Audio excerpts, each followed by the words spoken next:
جی اللہ بڑا رحمان رحیم ہے جی، کر لیں گے، وہ معاف بخشنے والا ہے جی.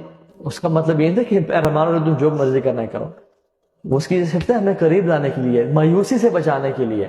ہم نے اس کو بہانہ بنا لیا گناہوں او کے. مولوی صاحب کبھی تو زندگی انجوائے کر لینے دیا کرو. او ویسے ہی جی ان لوگوں نے دین اتنا سخت بنا دیا ہے، دین میں کوئی سختی شختی نہیں ہے. او اللہ تعالیٰ بڑا غفور رحیم ہے، بڑا معاف کرنے والا ہے. او مولوی صاحب سنو، ایک ہی ہمارا خوشی کا دن ہوتا ہے، تھوڑی سی خوشی منا لینے دیا کرو. کوئی اتنا گناہ شنا نہیں ہوتا، تھوڑا سا ہی ہوتا ہے. آخر ہیں تو ہم مسلمان، جانا تو ہم نے جنت میں ہی ہے نا. تھوڑا سا ہی گناہ ہوگا وہ کاٹ لیں گے، سزا کاٹ لیں گے، آخر ہیں تو ہم مسلمان نا.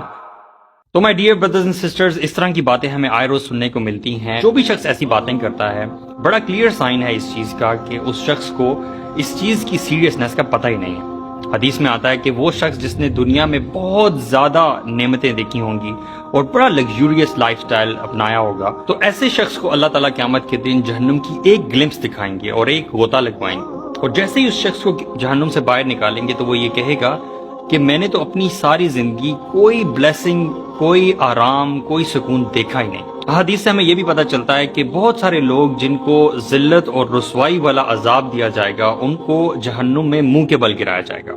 صحابہ کرام ایک دفعہ اللہ کے نبی صلی اللہ علیہ وسلم کے ساتھ بیٹھے ہوئے تھے کہ ایک زوردار آواز آئی. تو صحابہ کرام نے اللہ کے نبی صلی اللہ علیہ وسلم سے پوچھا کہ یہ آواز کیسی ہے.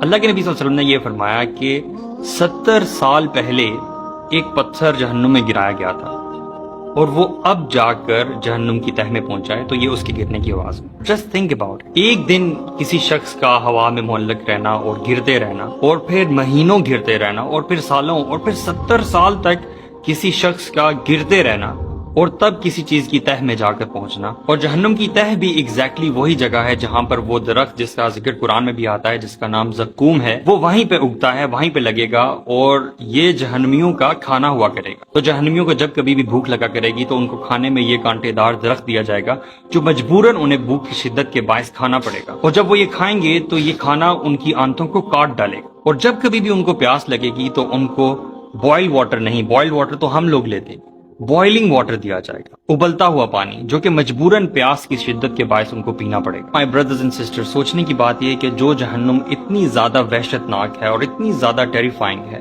ہم کیسے افورڈ کر سکتے ہیں کہ ہمیں ایک سیکنڈ کے لیے بھی اس جہنم میں جانا پڑے. بڑی آسانی سے ہم کہہ دیتے ہیں کہ ہم اپنی سزا کاٹ کر آ جائیں گے، ہم تھوڑی سی دیر کے لیے جہنم میں چلے جائیں گے. تو باٹم لائن یہ ہے کہ ہمیں اس چیز کی سیریسنس کو سمجھنا چاہیے اور وہ اعمال کرنے چاہیے جو اللہ تعالیٰ کی رضا کا باعث بنے.